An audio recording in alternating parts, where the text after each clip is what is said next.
মাদারীপুরের ঢাকা বরিশাল মহাসড়কের ৪৭ কিলোমিটার অংশ পরিণত হয়েছে মরণ ফাঁদে। বড় বড় গর্ত থাকায় যে কোনো সময় বড় দুর্ঘটনার শঙ্কা করছেন যাত্রী, চালক ও পথচারী। প্রাথমিক পর্যায়ে ঝুঁকিপূর্ণ জায়গায় ইট, বালু ও সুরকি দিয়ে মেরামত শুরু হয়েছে, তবে বৃষ্টির কারণে সেই মেরামত টিকছে না। সড়ক বিভাগ বলছে টেকসই সংস্কারের জন্য বরাদ্দ চাওয়া হয়েছে। আরিফুর রহমানের তথ্য ছবিতে প্রতিবেদন। ফরিদপুরের ভাঙ্গা থেকে মাদারীপুরের ভুরঘাটা পর্যন্ত প্রায় ৪৭ কিলোমিটার সড়ক পড়েছে মাদারীপুর সড়ক বিভাগের আওতায়। এর ঢাকা বরিশাল মহাসড়কের অধিকাংশ অংশে পিচ উঠে গেছে, সৃষ্টি হয়েছে বড় বড় গর্ত।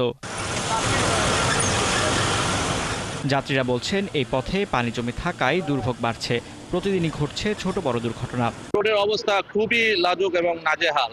প্রতিনিয়ত এই রোডে অ্যাক্সিডেন্ট হচ্ছে, অনেক প্রাণহানি হচ্ছে। তো যত দ্রুত সম্ভব এই রোডটা সংস্কার করা হোক। বরিশাল থেকে এখানে এই পথে আর কি রওনা হয়ে আসলাম, তো রাস্তার অবস্থা খুবই খারাপ।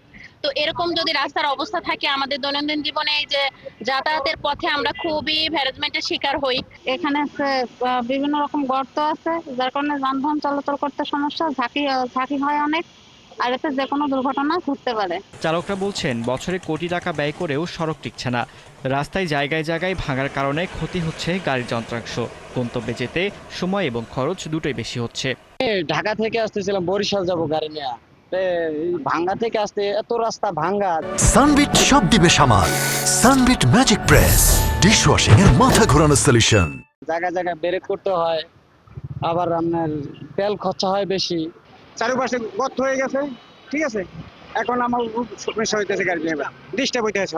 যেতাম ৩৫ মিনিট, আর এখনো 10 মিনিট লাগে। এত পরিমাণ ভাঙাচোর রাস্তা, বুঝলেন, এই 4 মাসের ভিতরে রাস্তা করে যাওয়ার কোনো পরিবেশ নেই।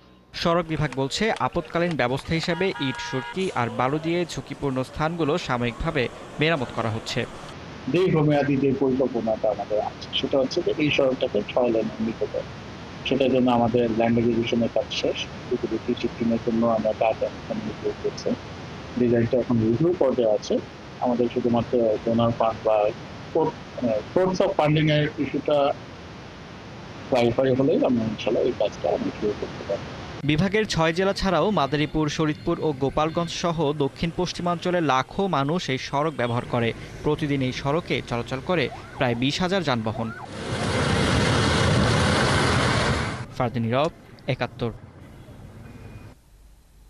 এই নিয়ে আরো জানাতে আমাদের সাথে এই মুহূর্তে যুক্ত আছেন সহকর্মী আরিফুর রহমান। আরিফ, একটি স্থায়ী সমাধান পেতে আসলে কত সময় লাগতে পারে, সড়ক বিভাগ কি বলছে? চৈতি, আমি এই মুহূর্তে দাঁড়িয়ে আছি মাদারীপুর শহরের একটি মূল প্রাণকেন্দ্র মস্তাপুর বাস স্ট্যান্ড। এই মস্তাপুর বাস স্ট্যান্ড, আমার পিছনে রয়েছে ঢাকা বরিশাল মহাসড়কের ফরিদপুর এরিয়া, ফরিদপুর ঢাকা এরিয়া। আমার সামনে রয়েছে বরিশাল এবং আমার বামে রয়েছে মাদারীপুর শহর।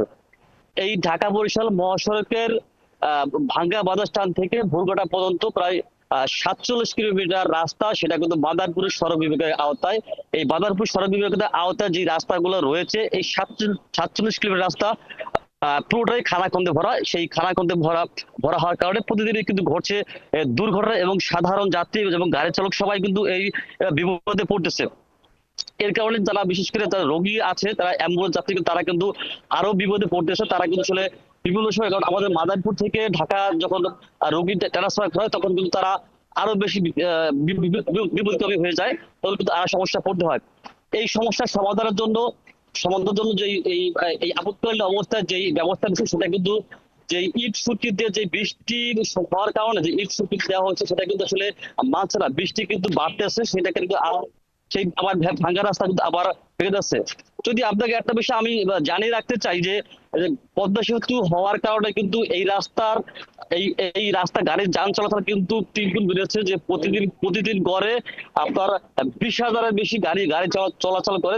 এর কারণে কিন্তু আসলে এই রাস্তার যেই টেম্পারেচার ছিল, এই রাস্তা যেভাবে আগে মেরামত করা হয়েছিল, সেটা কিন্তু আসলে এখন কিন্তু সেভাবে কাজ করতেছে না।